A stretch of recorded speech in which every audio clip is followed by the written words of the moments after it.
Американската влада прикриено потрошила милиони долари на даночните обврзници со цел да дестабилизира демократски избраната десно ориентирана влада на Македонија, и тоа во соработка со милиардерот Џорџ Сорос, вели американската организација Judicial Watch, која покренала истрага за Стейт департментот и USAID за мешање во државните работи на Република Македонија и финансирање на обид да се смени власта во државата. Judicial Watch е позната по големиот број успешни судски спорови против разни американски државни институции, во кои барале да се достават документи со кои се потврдува злоупотреба на парите на даночните обврзници, а вакви барања упатила и во врска со Македонија. Амбасадорот Джес Бејли заткулисно соработувал со фондацијата Отворено општество и префрил големи суми американски јавни пари за оваа цел, што представува мешање во внатрешни политички прашања и е кршење на Виенската конвенција, пишува Judicial Watch во својот коментар и наведува дека парите течеле низ Стейт департментот и агенцијата USAID, која е позната по својата корумпираност. Поради сомневање дека јавно достапните податоци за работата на Стейт департментот и USAID се нецелосни, до двете институции упатила барање согласно американскиот закон за пристап до податоци од јавен интерес.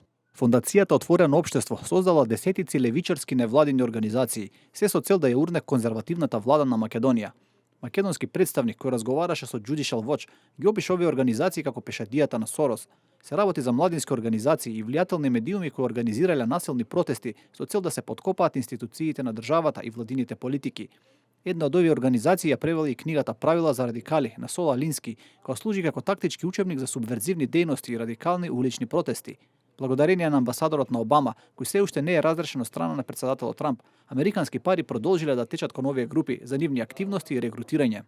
Организацијата предупредува дека една од причините за интересот на левичарските групи за Македонија веројатно лежи во затворањето на балканската мигрантска рута на почетокот на 2016 година, наведувајќи дека Сорос е гласен поборник за отворање на границите, за управување на светот преку глобални институции, за поткопување на американското влијание во светот и за поголема муслиманска имиграција.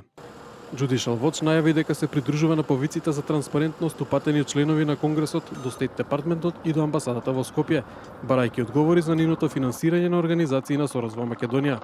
Оваа организација во минатото била клучна во разоткривањето на разни афери, поврзани со американската влада, како случајот со приватниот имејл сервер на Хилари Клинтон.